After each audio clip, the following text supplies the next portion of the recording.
içip ko'lyancha gelir çepe. Alırcağım yok, yıkılsam yere. Üstüme kalkıp yanıma gelir.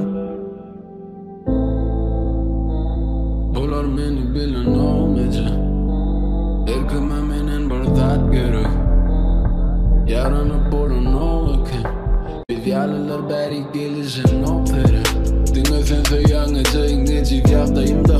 Hiç kim haber tutmadım yaktayımdan. Şu nerti bir zat gerek olmadı. Biri olursa yönü yere de. Erti bergi dar bir zat sorusam. Neçi geyin senem soğuk dünya. Neçi yaşasam yaşamaktan doyman öyle. Neçi iyi bir senem yok o saçım. Acil gelenden son ukuyum alacak. Yo men etmedik keyfimim yok ece.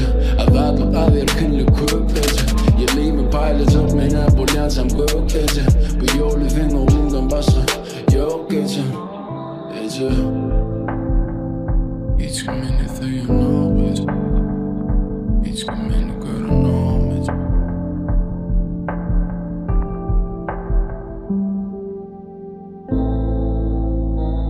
Bular beni bilen olmayacak. Erkime menen bir zat gerek.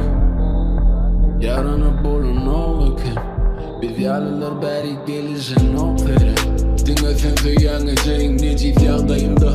Bul olmasa kayda yok avrayından. Biz uçulan bar oyunma. Bulur yapımda yok.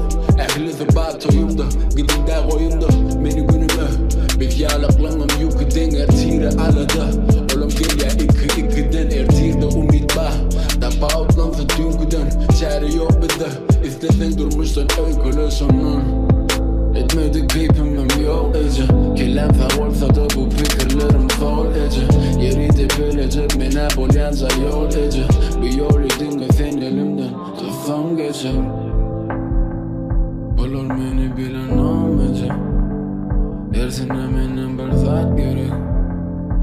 Yaranıp bilen olmayacak. Bulur beni yigrensin ece.